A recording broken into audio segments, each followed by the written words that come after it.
Bonjour, chers amis internautes, chers amis youtubeurs. Soyez bienvenus sur la chaîne Les Éditions 3D.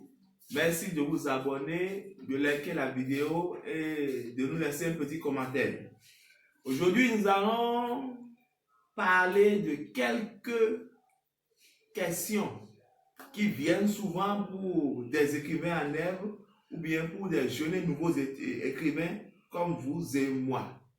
Parce que si tu es écrivain, tu dis à quelqu'un, j'ai écrit un livre, j'ai publié un livre, on va te poser naturellement certaines questions. Ça vient comme ça vient quoi. La première, combien de temps quotidien il faut pour écrire? Alors là, pour être un bon écrivain, pas un écrivain du dimanche comme on le dit, ou bien pour ne pas faire de la littérature sans estomac, vous devez avoir un emploi du temps fixe d'écriture. Dire que tu vas écrire chaque jour, c'est impossible, sauf si tu vis de l'écriture. Mais au moins, il faut une fréquence par semaine. Une fois, deux fois, trois fois par semaine, maximum 4 fois par semaine. Il ne faut pas dépasser 4 fois par semaine. Parce que si tu ne vis pas de l'écriture, tu vas dire que tu vas écrire plus de 4 fois par semaine, tu te mens. Tu vas faire ça pendant un mois, tu vas abandonner. Alors que l'écriture, c'est quelque chose qui se fait à vie. Donc, il vaut mieux prendre des habitudes qui vont durer dans le temps. Décider de faire quelque chose, mais ça va durer dans le temps. Ne pas trop se mettre la pression. Donc, la réponse à la question, combien de temps quotidien? Maximum 4 fois par semaine, minimum 2 fois par semaine. Maintenant, il faut voir les heures. Peut-être le matin, le soir, on ne sait pas. Sur la disponibilité, sur l'humeur, là, je vous laisse en juger vous-même. Deuxième question, comment trouver l'inspiration? Parce que vous allez voir, la plupart des jeunes écrivains, ou bien de tous les écrivains en général, ils écrivent souvent sur l'amour, des poèmes d'amour, des poésies d'amour. Alors on se dit, mais bon, pourquoi ce sempiternel sujet pour tous les écrivains, surtout les jeunes écrivains? C'est simple, on va saisir la question en deux, on va répondre premièrement, pourquoi on écrit toujours sur l'amour? C'est parce que l'amour c'est quelque chose de constant.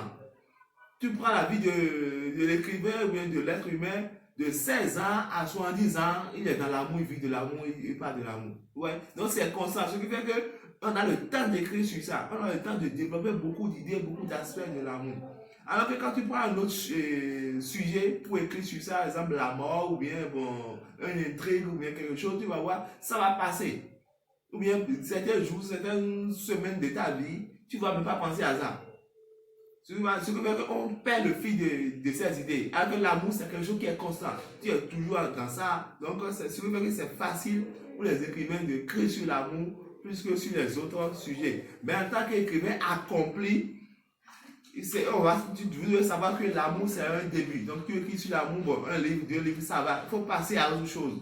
Pour passer à autre chose, il faut apprendre à se trouver l'inspiration.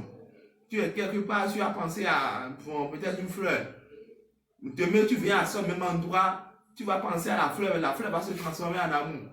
Il faut limiter ta pensée. Tu quittes cet endroit, maintenant tu vas ailleurs, tu vois maintenant comment les gens de ce milieu, ils pensent à la fleur. Donc tu penses à tout concernant la fleur, sauf le côté sentimental qu'on peut offrir la fleur à une femme. Vous voyez? Donc en faisant ce petit exercice, vous pouvez écrire sur plein de sujets et éviter le sujet de l'amour. Donc, comment trouver l'inspiration? C'est juste trouver un thème. Qu'est-ce qui vous passionne? Sur quoi vous voulez écrire? Quel est le défi que vous voulez relever? Donc, quand vous trouvez ce défi maintenant, vous faites le nécessaire pour trouver le cadre. Dans quel cadre on parle de ce défi?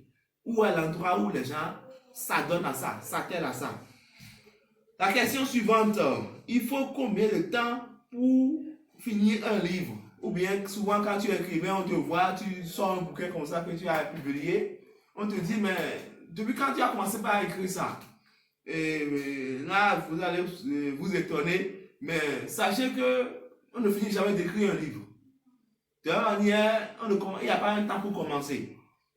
Un livre, c'est quelque chose, une idée que tu as mis quelque part dans un carnet, ou bien dans un petit bouquin quelque part là, et 100 ans, 1000 ans plus tard, tu fouilles, tu vois l'idée là, et tu continues. Pour preuve, ce matin, j'ai pris ce livre que j'ai écrit en 2012, vous voyez dedans, il y a une petite note que j'avais laissée. Et cette note-là, maintenant, ça m'a permis d'écrire ce livre-là. Ouais. Donc, quand on me demande maintenant, quand est-ce que j'ai commencé par écrire ce livre, donc on va dire que c'est après que j'ai écrit celui-là. Alors que c'est faux. L'idée là est venue en même temps que celui-là. Mais quand j'ai vu que ces deux idées contradictoires, ça ne va pas dans le même sens, je l'ai noté quelque part, je l'ai caché. Et j'ai fini celui-là. Maintenant, j'ai pris l'idée maintenant que j'ai fait avec celui-là. Donc, c'est comme ça. Il n'y a pas un début pour un livre. Fouillez dans vos anciennes choses.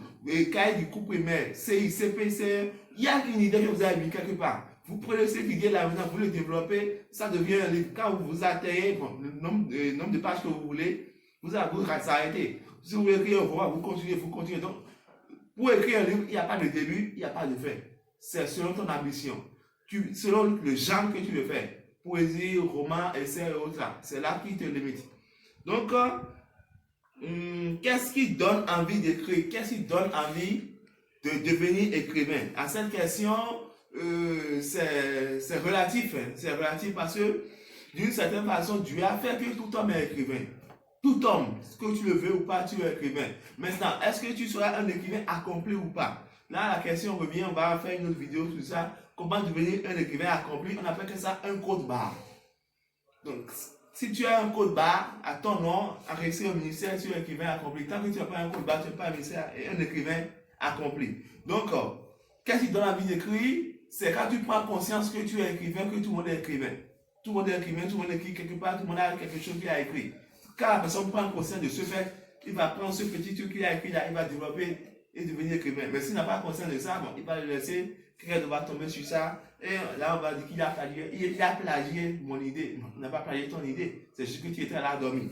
Donc il faut se réveiller à temps. La leçon 3D, on est là pour vous aider à vous réveiller à temps. Comment trouver un titre pour un livre? Ça, c'est à la fois intéressant et difficile.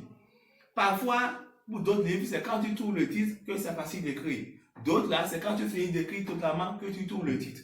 Mais, dans tous les cas, là, ce qui est important, comment trouver un titre pour un livre, la réponse exacte, c'est quoi? C'est qu'il n'y a pas un titre que tu vas trouver d'abord. Il faut au moins une liste de 4 à 5 titres que tu vas trouver pour le même livre. Donc, quand tu vas atteindre 4 à 5 titres maintenant, c'est là que tu vas essayer de jumeler tous ces titres-là et le mélange va sortir un titre. Mais si tu veux un titre tout faire là, tu ne vas pas pouvoir y arriver. Pour les écrivains en herbe, combien de temps attendre après avoir envoyé le manuscrit à la maison d'édition? Bon, ça dépend des maisons d'édition selon leur stock, selon l'envie et le nombre de personnes qui les ont envoyé le manuscrit.